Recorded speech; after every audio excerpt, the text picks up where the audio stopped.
ሰላም የተከበራችሁ ቤተሰቦቻችን ዛሬ ልናስገነዝባችሁ የወደድነው ስለ አዋኪ ድርጊት ነው። በቅድሚያም አዋኪ ድርጊት ማለት ምን ማለት ነው?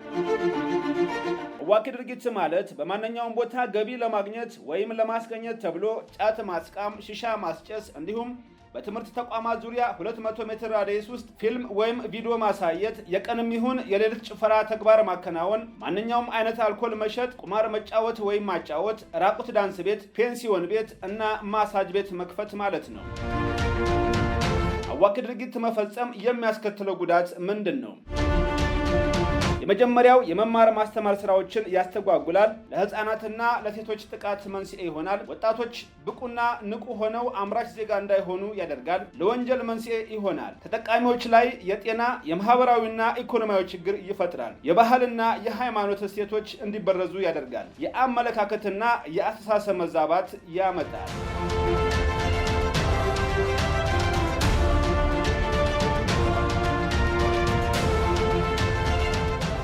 አዋኪ ድርጊት የፈጸመ ግለሰብ ወይም ድርጅት ምን እርምጃ ይወሰድበታል? በማንኛውም ቦታ ላይ ገቢ ለማግኘት ወይም ለማስገኘት ጫት ማስቃም 5000 ብር ያስቀጣል። በክፍት ወይም ዝግ የመናፈሻ ቦታዎች ላይ፣ የመንገድ አካፋዮች፣ የመንገድ ዳርቻዎች፣ በአደባባዮች ላይ ጫት መቃም እያንዳንዱ ጥፋቱን የፈጸመ ግለሰብ 100 ብር ይቀጣል። በማንኛውም ቦታ ላይ ገቢ ለማስገኘት ወይም ለማግኘት ሺሻ ማስጨስ 10000 ብር ያስቀጣል። በትምህርት ተቋማት ዙሪያ 200 ሜትር መጠነ ዙሪያ ወይም ራዲየስ ክልል ውስጥ ፊልም ወይም ቪዲዮ ማሳየት 2000 ብር ያስቀጣል። የቀንም ሆነ የሌሊት ጭፈራ ተግባር ማከናወን 10000 ብር ያስቀጣል። ማንኛውም አይነት የአልኮል መጠጥ መሸጥ ከድርጅት ከሆነ 2000 ብር ያስቀጣል። ከግለሰብ ወይም ከመኖሪያ ቤት 1000 ብር ያስቀጣል። ቁማር መጫወት ወይም ማጫወት 15000 ብር ያስቀጣል። ራቁት ዳንስ የሚያከናውን ድርጅት 10000 ብር ይቀጣል።